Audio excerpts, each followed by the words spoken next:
Hello મિત્રો, welcome back to on UPSC GPSC.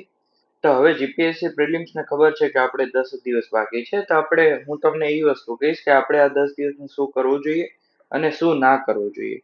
બસ આ video એ જ બાબતે છે કે આપણે શું ધ્યાન રાખવું જોઈએ, કેમ કે જેમ જેમ પ્રિલિમ્સ પાસ નજીક આવે ને એમ બધા લોકો છે ને તે પોતાની સ્ટ્રેટેજી બદલતા રહેતા હોય છે. તો એવું ના કરવું જોઈએ, અને કોઈકને ક્યાંકથી મળતું હોય તો એ નવું વાંચતું હોય, આ વસ્તુ વાંચતું હોય, એવું ના કરવું જોઈએ. તો ઇમ્પોર્ટન્ટ એ વસ્તુ છે કે આપણને શું કરવું જોઈએ અને એનાથી પણ વધુ ઇમ્પોર્ટન્ટ શું ના કરવું જોઈએ.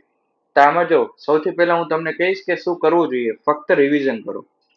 હવે જે પણ નવું આવે ને એને તમારે ઉપાડવાની કાંઈ જરૂર નથી, એને ઉપાડવાનું નથી. બરોબર, જે વાંચ્યું છે એને મેક્સિમમ રિવિઝન કરો. મેક્સિમમ જેટલું થાય એટલું રિવિઝન કરતા રહો. બરોબર, પછી પીવાયક્યુ ખાસ. અત્યારે તમે બીજું કાંઈ નહીં વાંચો ને, રિવિઝન ઓછું થશે ને તો પણ એક ટાઈમે ચાલશે, પણ આના વગર જરાય નહીં ચાલે. પીવાયક્યુ જેટલા સોલ્વ કરશો ને એટલો તમારા માટે સૌથી ઇમ્પોર્ટન્ટ છે. ને એમાં તમે પેટર્ન પર ખબર પડશે કે કેવી રીતે કયા પેટર્નમાંથી વધારે ક્વેશ્ચન પૂછાઈ શકે છે. એટલે પીવાયક્યુ ઇમ્પોર્ટન્ટ છે.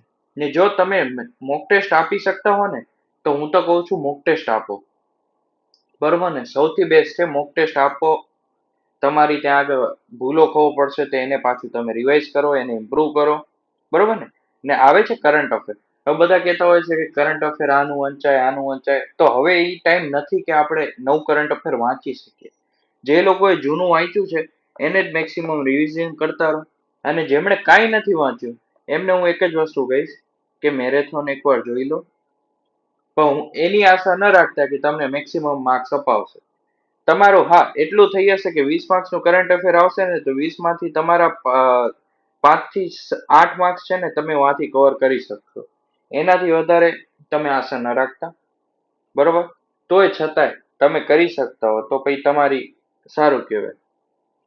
શોર્ટ નોટ્સ છે એનું જ આપણે રિવિઝન કરવાનું છે મેક્સિમમ.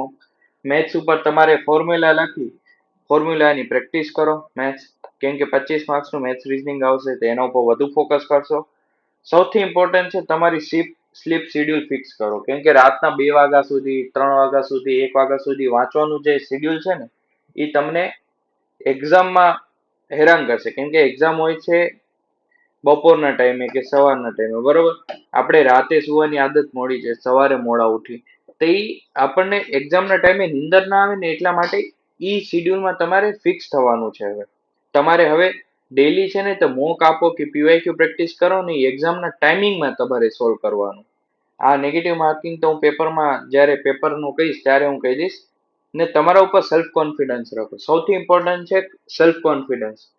જેટલો તમારા ઉપર કોન્ફિડન્સ હશે ને એ તમારા માટે સૌથી બેસ્ટ છે. હવે શું ન કરવું જોઈએ, સૌથી ઇમ્પોર્ટન્ટ. આ બધું કહેતું એ તો કરવાનું જ છે, પણ આ સૌથી એનાથી વધારે કરવાનું છે.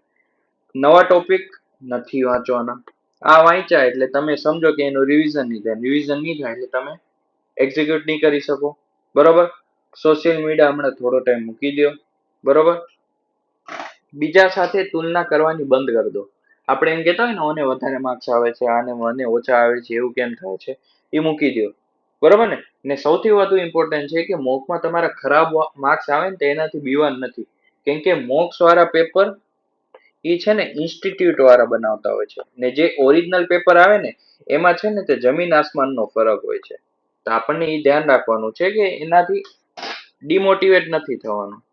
ને જેટલું યાદ છે ને એ તમારે રાખો, પેનિક ન કરો, કોન્ફિડન્સ હંમેશા રાખો. જેટલું કોન્ફિડન્સ રાખશો ને એટલી તમારી પ્રોબેબિલિટી છે ને એ વધી જશે એક્ઝામ થવાની.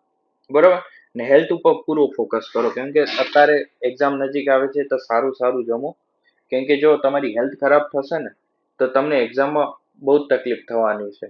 તેમ કરતાં હેલ્થ ઉપર ફોકસ કરો. બસ આટલી વસ્તુ કરશો ને તમને કોઈ તકલીફ નહીં પડે.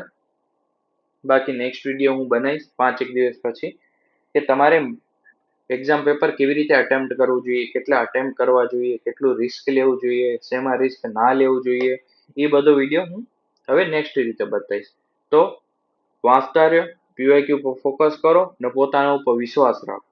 બસ આટલી જ વસ્તુ સૌથી વધારે ઇમ્પોર્ટન્ટ છે. Thank you.